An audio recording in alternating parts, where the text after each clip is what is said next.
Hello everyone, and welcome to our very first sponsors workshop. I'm here with Filippo, who is the research and content lead at Dune. Everyone give a warm welcome to him. Yeah, so my name is Sean, as I think many of you are familiar with me. I am the DevRel community manager at Kaia, so I hopefully will be the face for all the workshops moving forward. So hopefully you guys don't get too sick with me. But yeah, so I won't hold up too much of your time. Basically, I just wanted to give a short intro, as well as if there are any questions, Filippo will be here to answer them. Just hold them to the end of the workshop. We will have a short time for Q&A at the end. So any questions, just put them in the comments below. And then, yeah, we will get started. So I won't hold up any your time. Filippo, please take it away. Okay, thank you so much, Sean. Hello, everybody. I'm Philip. As you can see, I'm the research and content lead at Dune. And what it means is that I try to, look at the on-chain data that we have and try to make sense of them in an interesting and insightful way. Try to give basically these data that sometimes are a little bit sterile, a little bit, not very meaningful to many people. I try to give them context and meaning. So basically tell a story using the data that we have. I'm from Dune. You probably heard of Dune. You have seen charts coming from Dune, seeing on Twitter, social media. Typically, when you see some charts, showing data from some projects or blockchains that's coming from Dune. So what do we do? What's our mission? We are the leading on-chain data platform.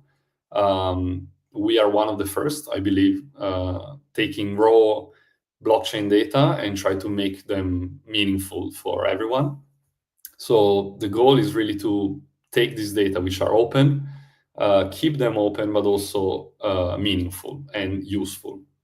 So the mission is actually to help analysts, but also communities, protocols, developers, VCs, any kind of institutions that wants to use this data to access this data and use this data in a meaningful way. So we are really focusing on trying to build this infrastructure of crypto data, which is open and actionable. In terms of products offering, just a very quick overview so you guys are clear, because sometimes it's not super easy for everyone. So people usually know us for the analytics part. So if you go to Dune.app, then you can see dashboards and charts. So that's the analytics studio that we can call.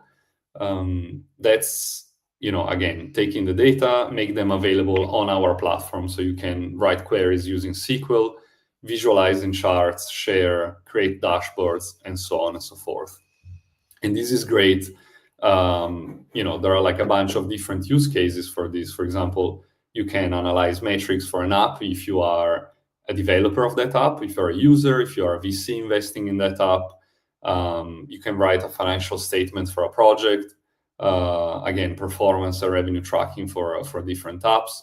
If you are a trader, you may want to track wallets who made certain investment to copy trading or make investments as well.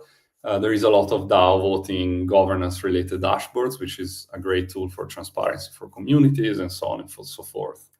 Then we have a second product, which basically takes all the data that we have, all the tables that we have in the Dune Studio Analytics, and then kind of streams to your own database environment. So if you are a research company like Messari, Blockworks, or an institution, you want to further elaborate data in your own database environment, then you can just take all the data that we have and pull into your own database. So you can also mix with your own off-chain data and so on and so forth. You can create your visuals, for example. We support BigQuery, Snowflake. There is an hourly sync, so it's very fresh data. And you have like data from 100 plus blockchains. So it's very handy in this case. And then we have a product which launched this year. It's called SIM. SIM has two components. One is APIs, one is an indexing solution. And it's optimized for developers and app. So if you're building an app and you need fresh, real-time multi-chain data, then this product is the one for you. So this is just a very quick introduction to show you that despite we have, having different products, the mission remains the same, which is taking the raw on-chain data for different blockchains, elaborate and make them available to different stakeholders.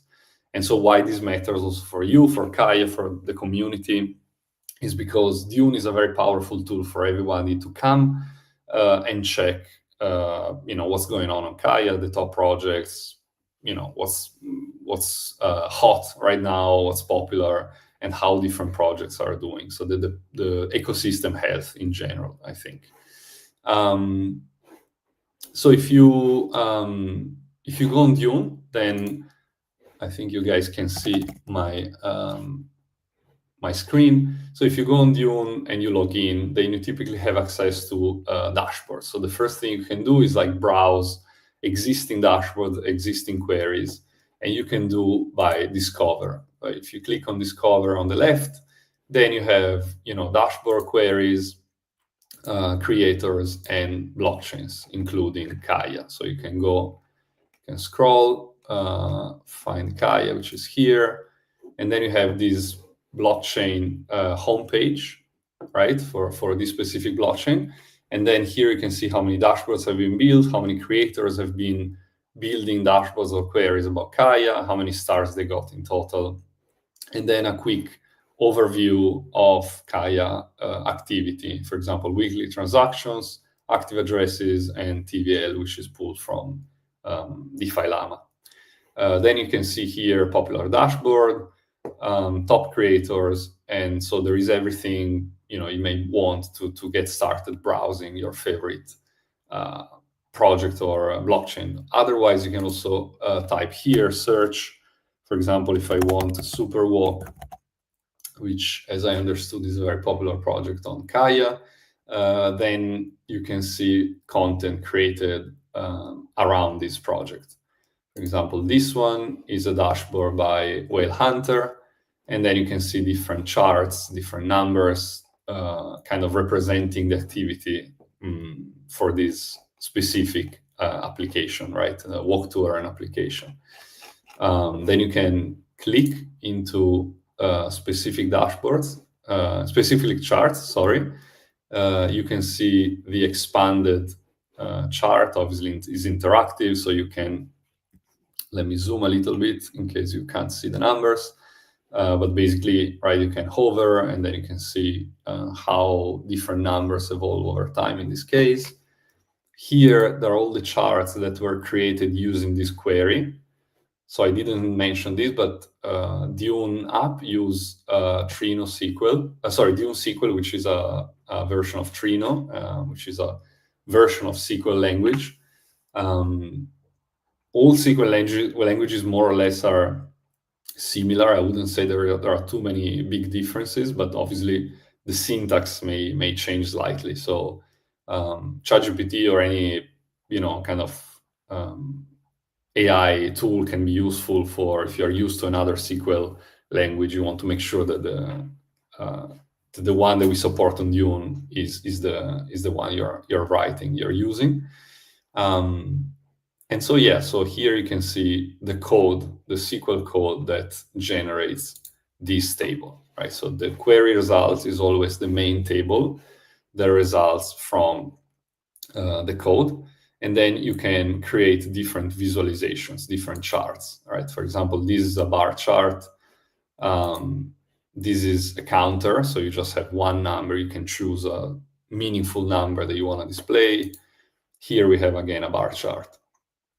All these queries are forkable. So this is something very interesting about Dune and something we're very proud of. To make life easier for all analysts, you can fork all the queries that you find on Dune, which means that it's going to create a copy of this exact same query. And this is something that belongs to you. So you can modify, right? You can change, I don't know, you can add a new column that you want to visualize, you can remove columns, group by month instead of by day, filter for a specific data period, or you can do any kind of manipulation that you want. And then you can save here, right, top right. You need to run, obviously, and then you can save. So going back to Discover, right? Is a bit slow. Okay, so Discover, you can typically look at dashboard and queries. I think the most interesting is probably dashboard, because queries sometimes are just, as we saw now, is just like one component of a specific project's analysis, and maybe it's not super meaningful to you guys. So I suggest starting from dashboards. You can see the trending dashboards in this case. You can also see the most popular, and then you can specify the frames, so 7 days, 24 hours, and so on and so forth. Recently viewed is the one I've recently viewed. My favorite, so you can star dashboards, obviously, to save in your favorites. And updates for your team. So in this case, I'm using the Dune team. So everyone who is a member of this Dune team can create dashboards. And I can see all the dashboard created by all the members in the Dune team. So this is, Discover page. I think it's a very good starting point, especially if you're not super familiar with SQL and the language, how to write queries. I always suggest to start from existing queries, existing dashboards that you're interested in. Look at the code, look at the SQL code, and then try to either modify a little bit, do some tests, right? Play around with existing things. So then you can get familiar with the logic, see what different components, different parts of the SQL code do, and then you can start writing from scratch your own query that you can do from here. So once you're ready, you can click create. You can create either a new query or a new dashboard. I always suggest, typically, I start from new query. And then you have the SQL editor, which is this beautiful white blank editor. If you know exactly which tables you're going to use to get data from, then you can just type anything. So select transaction hash from dex.trades, and then hash select distinct, maybe I want unique transaction hash, and then I can click run, and this will run and give me some results. If you're not sure what you actually want or which tables you need, here on the left you see an organized menu that I think can be very useful and can also introduce to our next topic, which is quite a useful topic to know for Dune. So there are different types of tables on Dune, depending on what you need to do and the availability of these tables, then you can choose one or the other. So there are three major categories. I think we can go to this slide. We have the raw data. So raw data is tables that exist for all the blockchains that we support, and currently we support over 100 chains, including Kaia, obviously. And this raw data takes basically the basic component of the blockchain, the EVM in this case, what's going on, take the raw blocks and then display them in a human readable way table. Typically, this includes transaction, traces, logs. So all the, basic component of how that blockchain works, right? So if you go here and you go raw blockchain data, you can filter for blockchains. In this case, we want Kaia blocks, creation traces, logs. So these are all tables about Kaia and about the raw data of Kaia.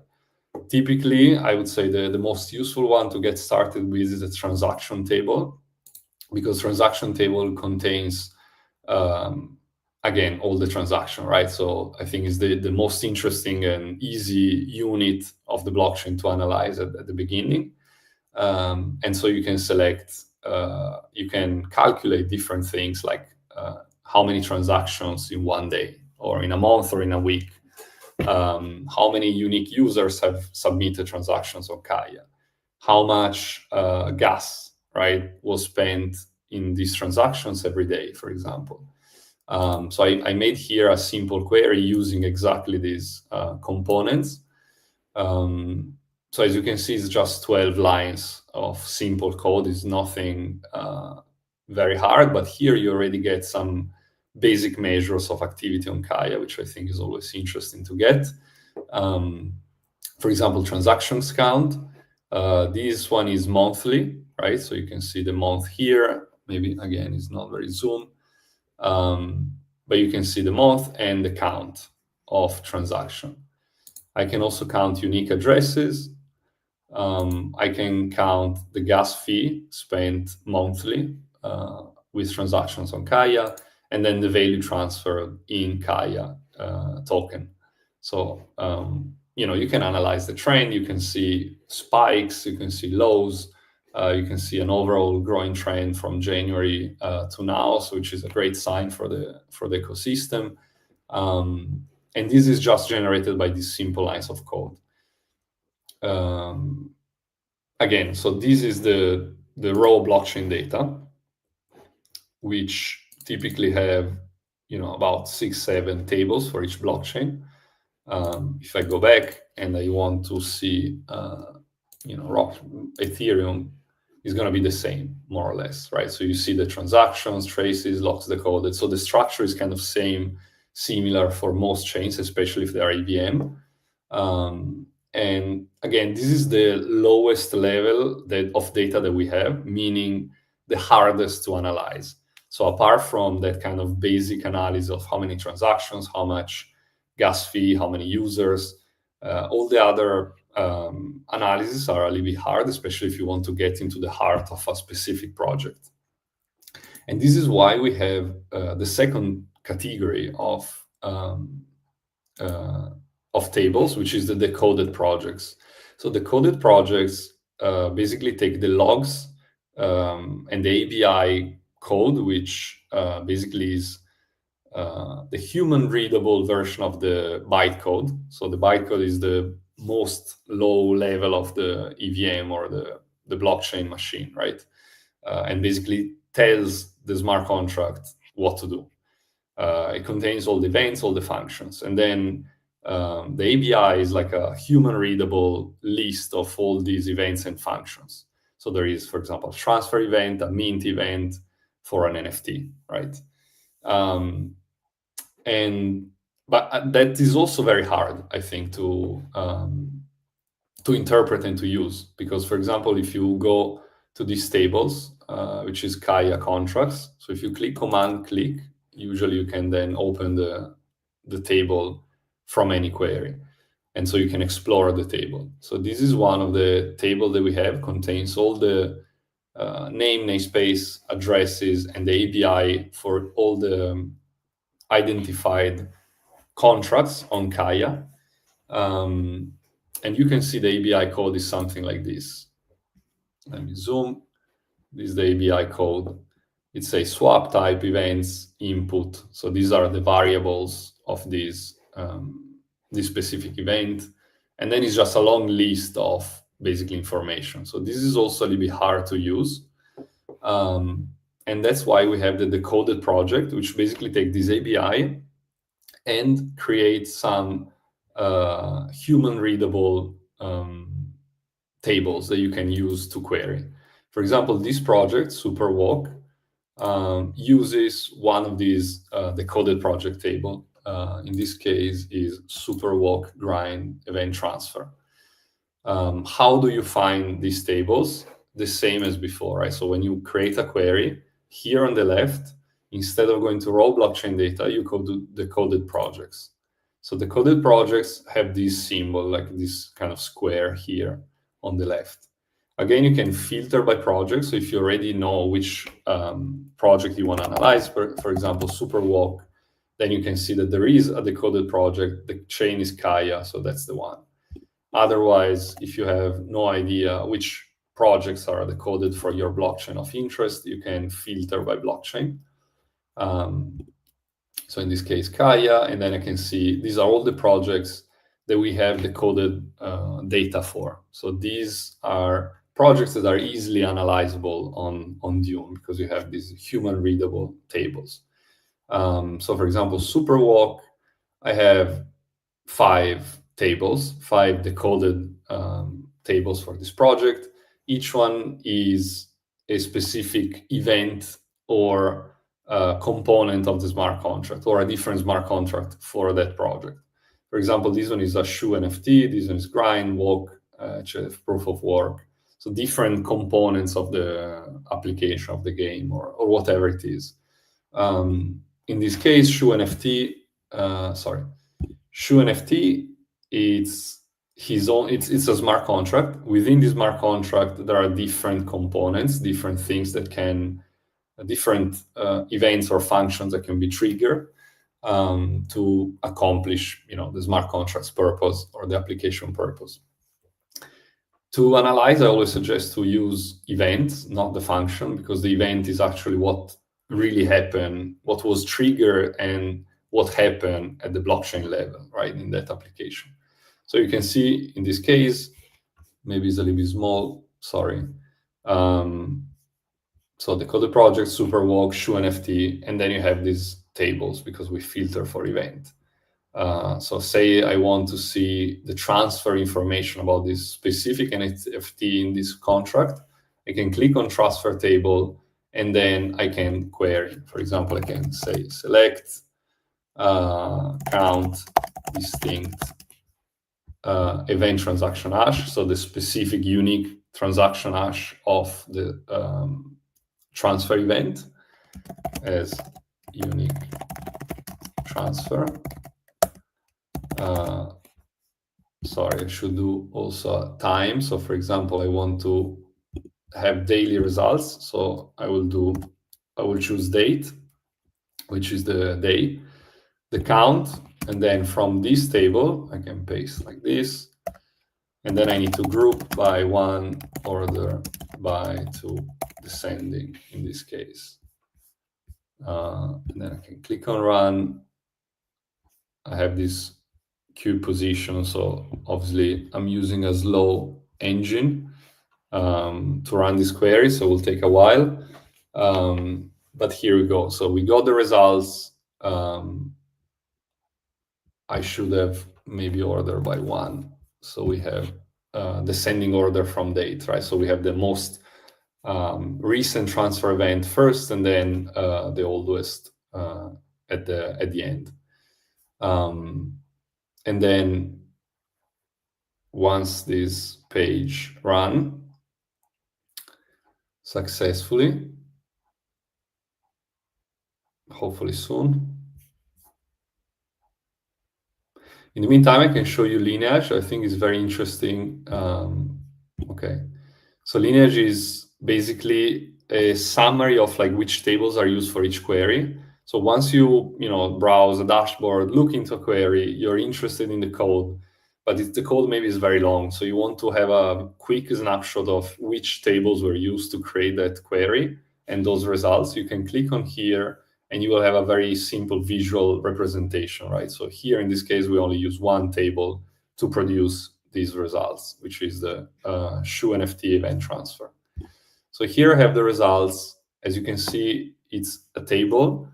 There are a couple of things to make this table more readable. For example, numbers I can format in a way that I have the 1,000.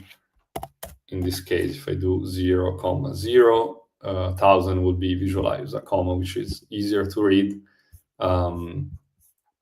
If there are decimals, I can add decimals. For example, I want 4 decimals. In this case, there are none, but could be interesting to have. And that's basically it, because it's a very simple query. Then from here, you can create different visualization. We said before, bar chart, area chart, scatter, and so on and so forth.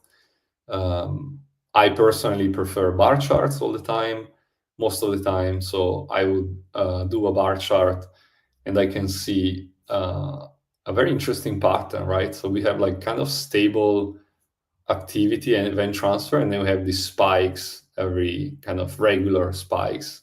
So it will be interesting to dig deeper and see why there are these spikes.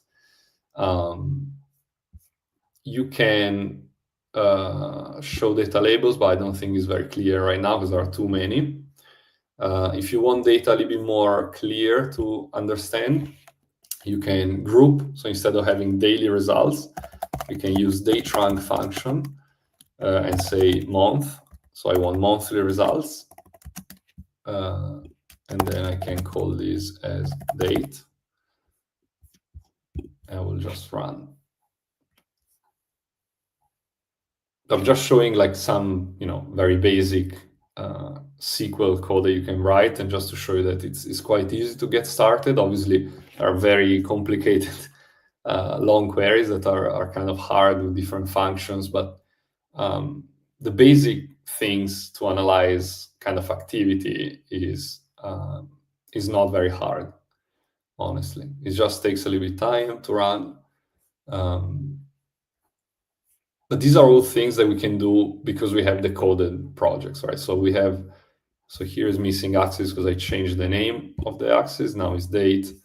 And now you see it's a lot better, right? It's a lot more interesting. I can see a clear pattern, much more clear than before. Now I can add the labels because it's not that messy.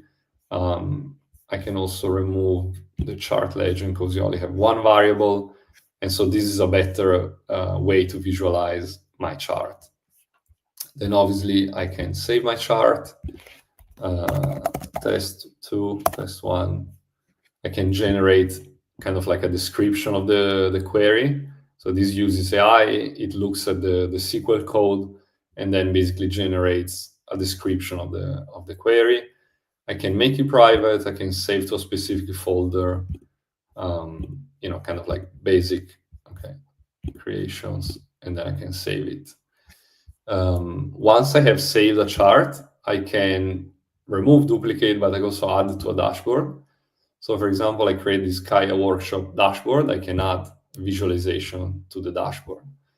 And so a dashboard is where I collect all my charts of interest. And now I have this new chart here at the bottom, right? So going back to the type of table, so we saw the raw data, which is the basic components of all the blockchains. We saw the coded projects. So, I forgot to say that this is a grassroots effort. So we take community input for the coding projects. So as you remember, when I went to the Kaia here, the list of decoded projects is not that many, right? We have some, but could be more. Like we know that there are more projects on Kaia. And so this is something users can submit themselves. So you can go on the Kaia block explorer, you can paste the contract of the application that you're interested in, you can retrieve the ABI, and then with this information, you can go on Dune and then submit a decoded project. So I believe it's when you click create, I will zoom a little bit, create on the left, new query in dashboard, you can upload a data set. This is something I forgot to say, but you can also upload a .csv file if you have some off-chain data that you want to render in a table on Dune, and then, for example, combine with some on-chain data. You can submit a contract, and this is the thing I just mentioned. So if you see that a certain project is missing from the list, which is very possible, and you would like to get it added so it's easier for you and for other community members to analyze, then you can submit a contract. In this case, you can select Kaia. You need to paste the contract address, and then it will require the ABI, which is the thing we talked about before. And then you follow just a few steps, and it will submit to our team. So our team will review it, so it will take some time. And then once approved, you will get your project added to the list that we saw before, right? So to this list of decoded projects. And here's Kaia, and here's the decoded projects.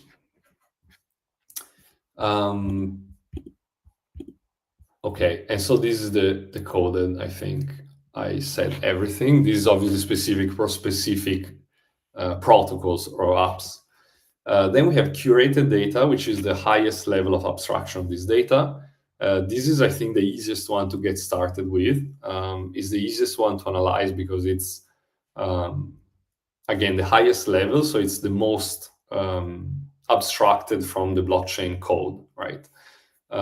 So you saw that the Decoded project still had some, maybe a little bit hard to identify event names, or maybe you're not exactly sure what the transfer event of shoe NFT contract does. And so it's not super easy. Curated data is a level above, and it's the most clean blockchain information that we have. It's maintained, again, by us and by the community. And we try to cover, rather than specific projects, which is mostly the decoded projects, we try to cover sectors. For example, DEX, NFTs, transfer events, prices, label, and so on. So if once you create, you open create, right? On the left, you click create. And then here you have curated data. So curated data, there are like different categories. So there is asset tracking, trading, labels, and utility tables. If you're not sure, you can just click on all curated data. And then here with this kind of one symbol, you have all the curated data or spells. That's why there is this symbol. We call it spells. I think the most interesting and probably the most used is DEX. So you can see DEX trading activity going on. Tokens is also very useful because you have transfer activity, but you also have ERC20. So you have all the metadata information about all the tokens that you may want. So you have the symbol, name, how many decimals. So it's also very useful. Transfer, again, is the specific transfer event of a token. So if you want to see how much activity there is, peer-to-peer activity for a certain token. Prices is also super useful because you can join with some other tables. So you can put together with other tables that don't have the USD price for a token, and then you can get the value of that token in USD, which is always more interesting. And here you can see how precise or how often updated the result is. So day, hour, minute, and latest is usually the latest available. NFTs, I would say maybe they're not very hot anymore, but still it's interesting to see transfer of NFTs going on. You have gas, so you can see how much gas fees without having to create your own SQL code from raw transaction. So it's already pre-curated. Obviously here I filter for Kaia, but there are probably more filtering for other blockchains. And then different kind of token standards, ERC20, 1155, and so on and so forth. And also PEEF in terms of data availability and infrastructure. I think would be interesting to look at DEX maybe, because DEX usually it's something everyone wants to know, like how much trading activity is going on a certain blockchain. So we can see, I pre-made some easy analysis for this. These are the charts that I made. So I made the volume in USD. I made the volume share by DEX. So you can see who is dominating. In this case, Dragon Swap seems to be the biggest. And then I also calculate the unique trades, because sometimes, certain projects may be dominating by volume, but not necessarily by number of trades or number of users, right? And then I did the same kind of analysis, so the same volume activity by month, but I broke down by token. So I want to see each month which is the token pair which is trading the most on these dexes. In this case, we have USD, WKLA, USDT, Bora, and so on and so forth, right? So you can see how different month the volume for each pair changes, and then you can also see obviously the total here. And again, here is the same, but normalized percentage. So this is fairly simple again, and this is what I was mentioning before about curated tables being the most high level, the most abstracted, and the easiest to use as well. So if I click on dex.trades, I can see here the fields that I can choose from this table. In this case, again, 12 line of code, and they get volume, unique trades, and unique traders. And I could also get the cumulative trading volume, right? So if I go to query results, I see the unique users, unique trades, trading volume, and the cumulative trading volume, which is not formatted very well. Again, if I want to format this number better, I can just go here. Usually when there is a dollar value, you can add the dollar sign. Here, I don't necessarily care about the decimals. Obviously, I could add the decimals, but I'm not interested in it, so I will not do it. I can also say color positive values if I want, to kind of the number to stand out from other columns. And then that's it, right, basically. So again, this is fairly simple. It's kind of human readable, right? So you can see blockchain project version. In this case, project is the name of the DEX. And so you can, kind of break down by date. So you want to see, okay, how often I want the results. I want daily numbers, I want weekly, monthly. It's a very interesting and very useful feature of Dune, also to add a parameter here. So I could just say block date here, right? Because I have block month, block date.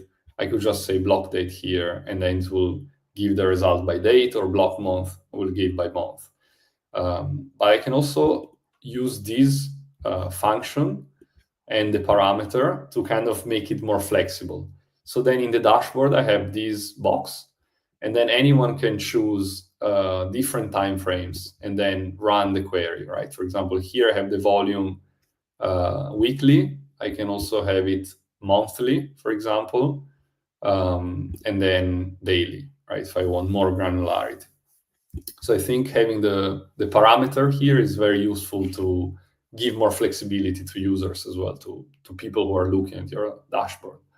And here you can set different settings for the parameter. So in this case, I called it like this. It's a date. I typically use list and then list the options here, but you can also have text, and then people need to type, for example, day, week, month. But I assume people don't know which are the possibilities, the options. So I prefer having a list, so anyone can just see what's available here. And then you can see there is a very useful token bought symbol, token sold symbol. So if you want to filter by a specific token like USDT, token pair, again, you can choose a specific pair. You can, you may be interested in the token bought amount, token sold amount. And then I think the most useful value is here, which is amount USD. So you see the value of that DEX trade in USD dollars, which typically is more user-friendly. Taker is the one making the trade, and maker is the one doing the trade, and taker is the one that basically provides liquidity in a way. And then project control address could be the project of the DEX, transaction hash, and then from who is happening to who is happening the transaction. So yeah, this is an example of curated tables. I think it's the easiest place to start. So this one is dex.trades. We have nft.trades, labels.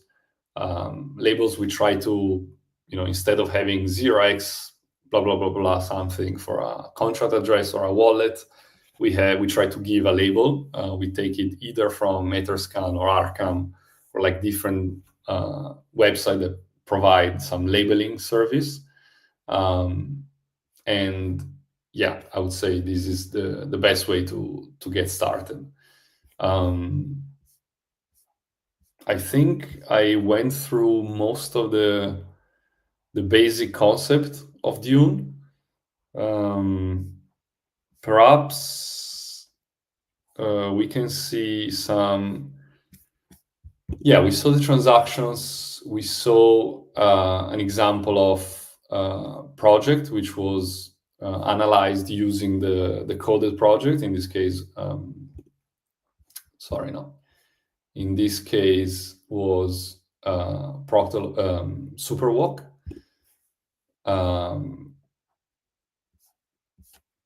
As you can see here, there are different charts. You have a bar chart, a counter, things we just said. This is a pie chart. I would say pie charts are a very debated topic in data communities. Some people really hate it.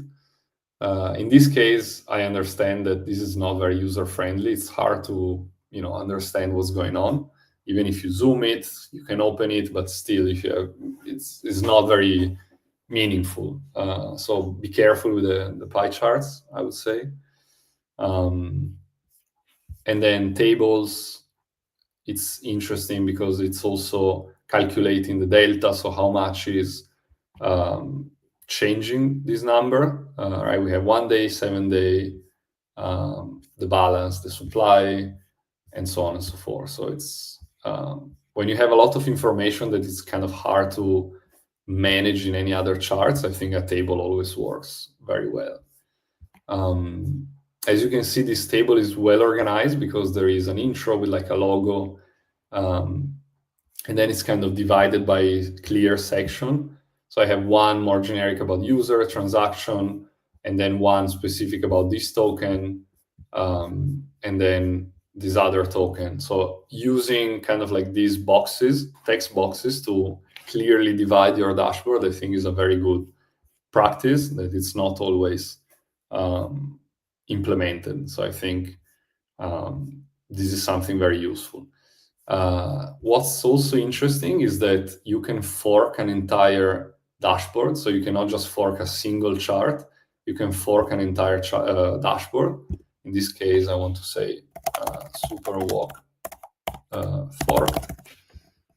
I can save and open, which means I save a lot of time because I don't need to recreate all these charts, putting them together. I can just, for example, I don't want these anymore. And so I can just remove this widget from the dashboard. Then it looks a little bit funny, but the concept is that I can quickly get started with an existing dashboard and then just edit as I want. And then I click done. Another maybe things that not everyone knows is that so you can, for example, if I like this chart, I want to add to my dashboard, I can either fork it to modify it, or I can directly add it to my dashboard, right? So if I have here, for example, this is the dashboard I created for the workshop, I can edit. Maybe you guys don't see, I'm sorry again. On the top right, I can click edit. I can click edit. Add the text widget is these boxes, right? And then I can add a visualization here, I can either select from my queries, or I can click here, show queries from other users. And then I can take specific queries. Super walk. Let's say that I want this one, right? So I can just add any query or chart to my dashboard. So you will see that now the author of this chart is Dune, because it's me. This one is Superwalk, because I just took a chart from another dashboard and I just put it in my dashboard. But the good thing of Dune, the point of Dune, is that we want to make remixability, composability easier, right? So it's easier to get started. It's easier to improve a certain dashboard by adding different visualization. It's often the case that you have like 2-3 users that create a dashboard about the same topic, but maybe none of them is like complete in your opinion. So you may want to kind of combine different charts from different users and then create your own ultimate go-to dashboard for that project. So I think that's also a very useful tip. Formatting the numbers, I think, is always very useful. We saw it before. If I click, for example, here, I want to see the volume USD. So you see that here there is the USD dollar and the million. A very good practice for me when I format numbers in dollars here is to use this specific format.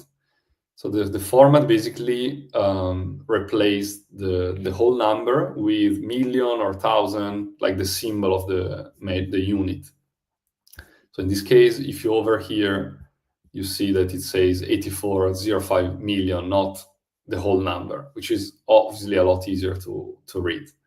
So I always recommend like this little tip for improving readability, both for the tick and the label.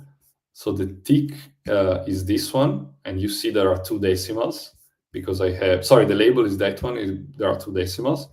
The tick is this one, so the tick of the x-axis, the horizontal axis. In this case, I don't care about decimals, so I only have 1. You can change the color of different bars. Just clicking here, if I want to make this one red and this one, I don't know, green, this other one blue or purple. So you can also, for example, if you know that there are some brand color for that specific protocol, you can apply those brand color. I think it added a nice touch to the dashboard.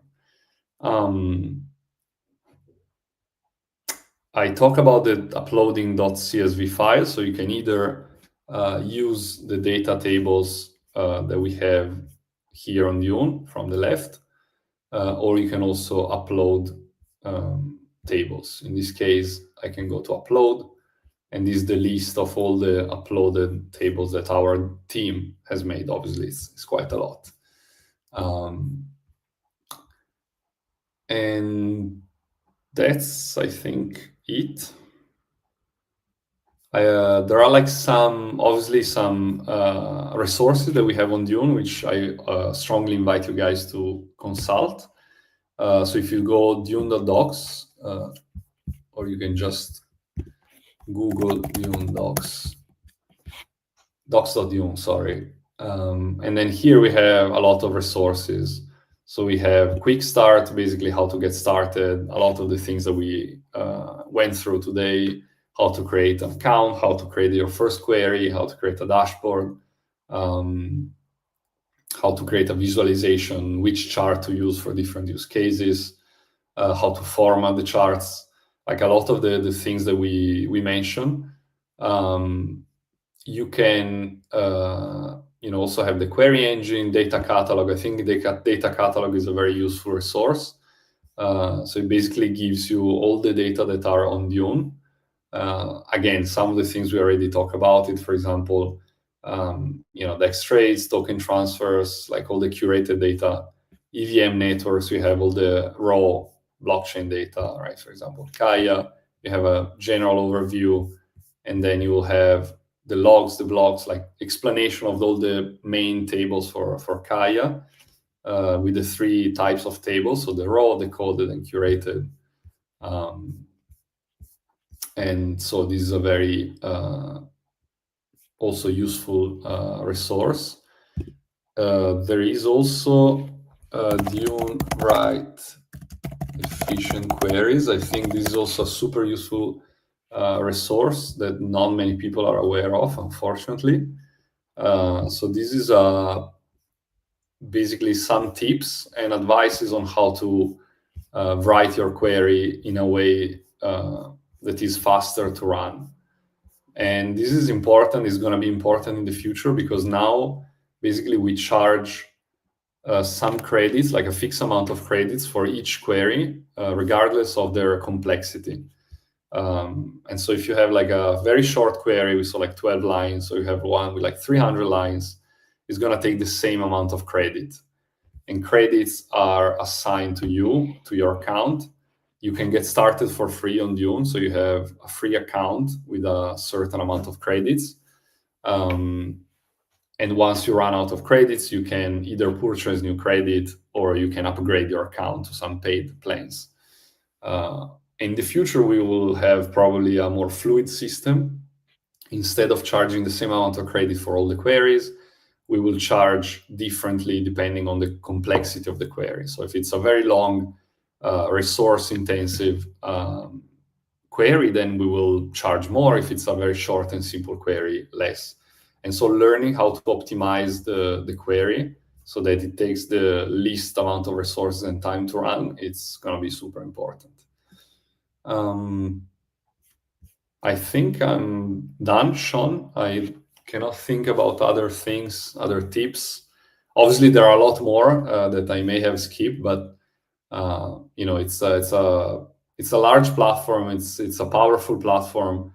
As you can see, there is a lot of things you can do, and so obviously there are a lot of tricks and tips that you may learn over time, right? So writing queries, finding the most interesting or the best function for specific things that you need to measure.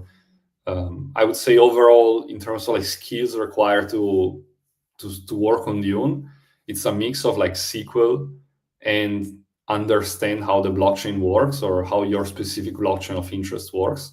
So I think on top of like learning some basic operations and functions of SQL, I suggest you guys check, for example, Kaia Block Explorer, open transactions, open specific contracts, see which events are emitted by each contract, check the ABI, kind of like go deeper into the structure of the blockchain, because that will make you understand basically what you're looking for, which pieces of data from a specific table on Dune you need to query to get certain results.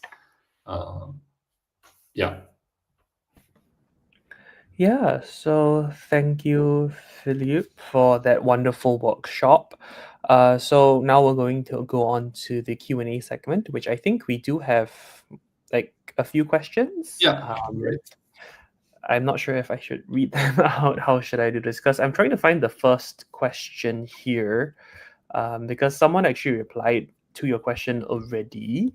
I'm still trying to find the question actually. Okay, great. I mean, I love the community because, like, I think sometimes chat was quite even active before today. us, we have community members replying other community, other members. So it's a very participatory nature. I love that. Yeah, give me 1 second to see if I can find that comment. Yeah. Anyway, we're also very open anytime to receive questions from anyone from the Kaia community or from non the Kaia community. Like, we have a Telegram group as well. It's called Dune Nerds, and I think it's a valuable resource for anyone getting started with Dune and maybe facing some challenge, because we have all the best analysts that use Dune on a daily basis that you may have seen on Twitter or somewhere else. And they're always very open, very responsive, and supportive for all these efforts. Yeah, give me 1 second. I can't find that first comment actually. No, no worries, no worries. Yeah, but I think it's technically. Oh, any. Oh, sorry. Someone. I found it. I found it. It's from @chainmellow. Let me see if I can put it on the actual screen here. Give me one second to find it. I think I found it. Please tell me I found it.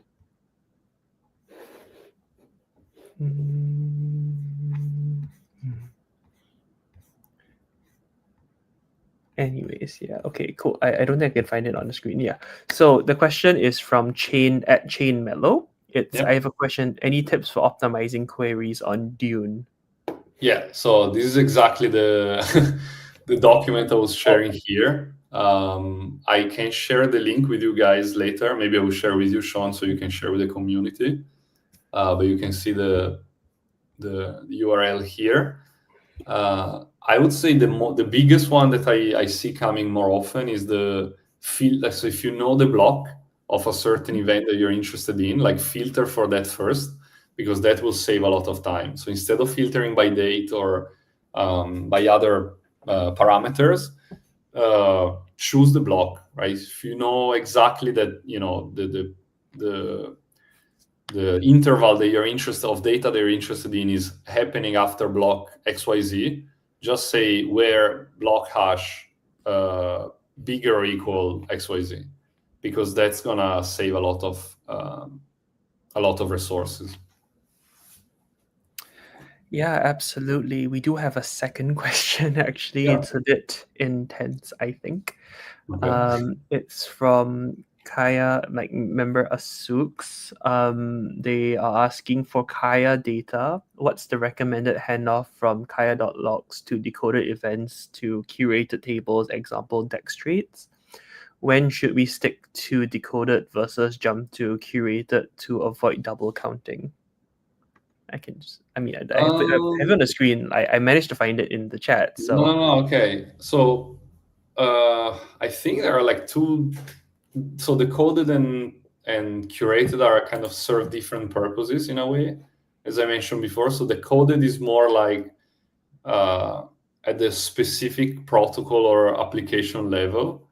We look at the application, we look at all the smart contracts that make up for that application, and then within each smart contract, all the event and functions, right? And we decode all this stuff. So it's easy to know, for example, Aave has a pool contract, and the pool contract has different event like open a new pool or close a new pool, manage, and so on and so forth. And these are events and functions, and so each of them is a individual table. So if you need to do analysis about a specific, I would say, functionality of an app that is not a trade in a DEX or an NFT trade or a transfer, then you may need decoded projects. Curated data is going to be, for example, nft.trades, dex.trades. It's the best if what you're looking for is exactly that event, right? So I want trade events for NFTs or trade events for DEX. In that case, then you can use curated data for DEX. In that case, then you can use. Okay, yeah, I can see, I can hear my voice again. But yeah, so for example, if we go back to I forgot where it was here, the super walk example. If I want to see, for example, how many people stake this token, right? I cannot just go to dex.trades or nft.trades. I need to look at the specific event, which is stake for that event, for that token. And that's probably gonna be decoded in the decoded table for that project. I don't know if this was the question and if it's clear, but I think this is important to restate that decoded projects and curated data serve different purposes. Decoded projects go deeper into each specific project and app. Curated data stays more high level, but like transversal. So they cover various projects, various protocols, that have that kind of event shared, for example, trading in a DEX. So it's easier to make comparison analysis. So if I want to see, as we saw before, right, the DEX trade by platform, then it's easier to use one single table, which is dex.trades. But obviously, I cannot see any other specific event for each protocol, which is not the DEX trade. I'm not sure if this is clear. Oh, I think they had a follow-up to the query because I think you did need some clarification, right? I think you did Okay. ask for it. They asked, thanks, but for multi-pool protocols on Kaia, do curated tables expose protocol / version tags so we can filter reliably? Sorry, let me see the question. I think it's Multiple protocols on Kaia do created table expose protocol version tags. Protocol version. Oh, curated tables. Yeah, curated tables like the dex.trades, we have the project and the version. Right? So you have the dex and the version of the dex. Yeah, it's all good. Yeah, okay. Cool. So I'm not sure if this is the question, but if so, yes, you can filter. So here, instead of just doing project, I can also do version, and then just group by these, and then it's gonna take a while. But basically, the idea is that you can just add the version to the project as an additional filtering criteria. Oh, okay. I think they responded. Thanks for answering all their questions. So, yeah. Okay, cool. Yeah, so I think that's all the time we have for today. If Okay. you have any further questions, please do feel free to tag at Dune and at Bill and Kaia on X if you have, or you can tag us on Discord by all means. Yep. Yes. So please Feel free to reach. I don't know if Sean, you have my handle for Telegram also Telegram or Twitter, but feel free to share that one as well, so they can reach out I'll to me. share it in like a follow-up tweet after this this call. Perfect. This workshop. Perfect. Yeah, I'll put it in like a follow-up tweet. Yeah, to Amazing. like Yeah. Ask Philip for any questions. I think I you're putting think- I think you're putting your private, your Twitter out there for a lot of questions, but hopefully everything will be sorted out. Yeah. So Definitely. thank you. I would like to thank Philip for taking the time out of Thank his you, very Sean. busy schedule Was at great. Dune to give this workshop. I'd like to thank everyone who have asked questions and have been participating in chat. I think it was quite active today. Yeah, it was Yes. interesting. I think a lot of comments on getting coffee. The intern was supposed to get coffee. I'm not too sure what's going on. But apart from the coffee, I think we've had some pretty good questions. Awesome. I think Philip can attest to them as well. Hopefully they do carry on in the next future. Absolutely. So thank you all for attending this live workshop, the very first one we have. If you guys aren't already following, at Dylan Kaya and at Dune, please do so. And like after this, directly after this, I think our follow channel is right in the little corner, right there or there somewhere. I'm not too sure where it is. Yeah. So yeah, absolutely. So without dilly-dallying any longer, I think it's time to wrap up this session. Yeah, so I'd like to thank everyone for participating, and for any further questions, just feel free to ping Philippe or us in the Welcome, guys. follow-up threads or wherever. Then we will try to answer them as soon as we can, please. Absolutely. To understand We that try always to be very responsive. So yeah, I think Philip has attested he will be responsive as soon as you within seconds. I'm kidding. Obviously. Yeah. So yeah, hopefully everyone here is having a fun time building on Kaia for the stablecoin summer hackathon. We do have, submissions will keep being open throughout the entire length of the hackathon, so you can feel free to submit on the very last day. It's also fine as well. So yeah, nothing else. I think we can all just end it here. I think I've said end it here like 3 times already, but we haven't ended. So Yeah. So I like to, Perfect. I really thank Philip for attending this Thank you, workshop, everyone Sean. here. So Thank you, yeah, everyone. you be sure to follow us on X and on, at Dune as well for all the important information. And yeah, other than that, I think we'll end it here. Okay. Bye, everyone. Bye, guys. Have a good Take day. care.